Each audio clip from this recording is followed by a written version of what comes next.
Hello, everybody. Welcome to Know Your Money. I'm Bronwyn Wayner. And I'm Craig Finch, and we are from Growth Financial Planning. We hope you enjoy our podcast. Hi, Bron. How are you today? Good, and you? Good, thank you. So we're still on the book, which is great. The Psychology of Money by Morgan Housel. Yes. And we're on chapter 3. Yes. That's quite an interesting one. It's never enough. Is that the chapter we're talking about today? That is the chapter. Beautiful concept. It really is.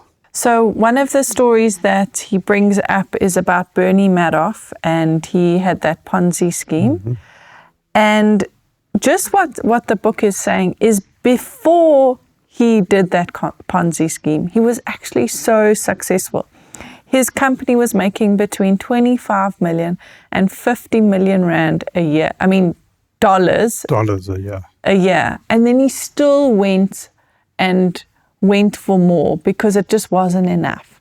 And I think sometimes when it's not enough, your decisions get tampered, and you maybe do things that you wouldn't normally do as a good person because now you just want that next deal. For example, in our industry, it's if someone had to come to us and they've got 500 million rand that they want to invest, but we know that they've gotten that through bribes. Do we feel enough that we can turn that person away and say, look, I'm sorry, I don't want to work with you because of my morals? Or do we take that person because we really need the money? Some people do, but I think we won't. No, we won't, but that's because we've learnt what value is to us, what enough. It's not just about selling and making money, it's about the people and the values that we want to carry through, right? Yeah, so Bernie Madoff, that Ponzi scheme is he wasn't on the second part of his business, which was, I think, one story up from the legitimate business that was investing people's money. He was investing no money, but he was giving these fictitious returns. And every time he had to pay somebody out, he had just got some more money in. So it was a complete pyramid Ponzi. Ponzi was from way back. The first person who did it in the, hundreds of years ago, his name was Ponzi. That's why they call it that. So yeah, that was, and then you get greedier and greedier and greedier about it. Nobody's catching you, so you're getting away with it. So your whole morals are completely skewed. And when it eventually collapsed, he lost his family. I think his son committed suicide. It was because they also thought they were working in a legitimate business where the father was respected. Yeah. So it was really, So, and as you're right, never enough. Same as that story about the author who wrote Catch-22. Just can't remember his name at the moment. And he was at a dinner party or a dinner party somewhere with his friend at this very, very wealthy tech person's house. And his friend said to the author of Catch-22, do you know this guy made more money last month than you made in the sale of your book, the sale of your book? So he said, and the guy who wrote Catch-22 said, yes, but he hasn't got what I've got. He said, no, he's got everything. He's got anything you can ever buy. He can buy it 10 times over. He said, no, but he still hasn't got what I've got. He said, what is that? And he said, he hasn't got enough. And it was so true. That's absolutely true. And I think that's one of the cornerstones of the way that I believe in doing financial planning is, first of all, just trying to help you define what your enough is. Because yes, we all have these goals, and it's good to have goals. You want to be a millionaire, you want to be a billionaire, you want to be a dollar millionaire. Okay, great. But if you are that, what are you using that money for, and where is it going? Because sometimes we get caught up in proving our value in how much we earn or what we're worth or what we want in our life. We're trying to keep up with the Joneses or things like that. And I think the most crucial part of financial planning that we as financial planners should be doing is helping people feel enough, who they are, what they have, what they actually want from life. Because if you don't define that, you're going to just keep going and going and going because you're still searching for that answer. And that's why one of the things I've brought into financial planning is heart healing, which is a modality that I've studied and learnt. And one of the universal wounds that we all have is enoughness. I don't feel good enough. I'm not enough. I never have enough. And that is always linked to some part of our childhood. And what this healing practice would do during the financial planning process would be to get to the root of where that wound has started. Where did it come from? Who made you not feel enough that you have to keep striving for these different things?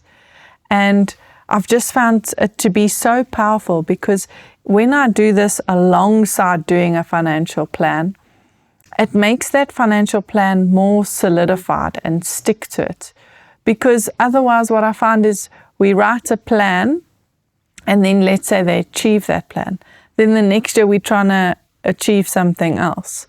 Whereas once you feel enough with who you are and you can walk away from different things, you don't necessarily need more. And the funny thing is, when you don't need more, then millions more actually do come in. Yeah. But you make a decision from a clearer mindset. Yeah, if you can get to that point of knowing what enough is, and I think a lot of the chats around now is that less is more. You don't need 20 suits kind of thing, just as a silly thing. But I'm just saying that is, you realize what you do really need. It's not a lot, actually. Yeah, and I think sometimes if you catch yourself wanting to strive for more, and it's like never enough, like you say, you put a goal down and then you need to go for the next goal. It is a moment to pause and reflect. Do you need to do some form of healing? Or, Mark Williams, who was on our podcast and unfortunately has passed away, I'm sure he's taught you a few golden nuggets to help you define your enough, right? And that's why you've lived a life of purpose and still spend time with your money, time with your family, enjoyed going out. And it's those little nuggets that I think people need in their life to learn their enoughness. So what's one? Yeah, so it's also what we said the last episode, don't just go for one thing, just money, money, money. It's not like that. It's a balance of life.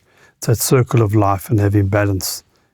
Hopefully it's not that easy to have all areas covered, but to have more areas covered. And you realize, when you buy a new car, remember when I bought a car years ago, my friend said, yeah, but next week it's just going to be an old car. I said, no, but it's a beautiful new car. He said, no, but, and you sit through next week, you go, yeah, it's just a car. And it's so true. Yeah. So I think it's important that you can feel, and it's most important that you, as you say, heal your heart to know when enough is enough. You don't have to keep fighting in one area and then your health gets affected, your family gets affected, you don't go on holidays, you don't play sport, etc., etc. If you stick to the one goal of just having more and more money. So. Yeah, and I think a tool that is really good to use is that Wheel of Life. If you Google that, you could literally find it, but we also have it on our website. And we've now created the Wheel of Wealth.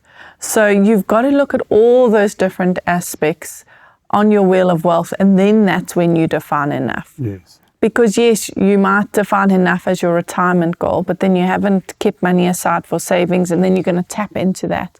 You really have to look at the broader picture of everything. And then exactly like you said, you can't focus, I believe you can have it all. Yeah, which is, I think it's a lovely concept that as well, that you've brought into. But having it all doesn't mean it's all at the same time. And that's something big that I've had to work through. So I want to be with my kids, but I also want to have a wildly successful business. And how do you manage both? Okay, well, how do I be present with my kids when it's my kids' time? And how to be present with my business when it's business time? And that's how you have it all.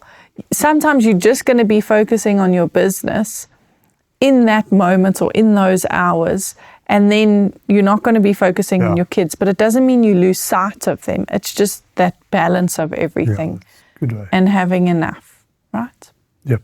Awesome. Thanks. Thanks, Brian. See you next episode. Thank you for listening. If you have enjoyed this podcast, would like to subscribe, please visit our website, www.growthfp.co.za. The information we have provided in this podcast is our personal opinion. For more detailed information, please discuss your financial situation with a financial planner.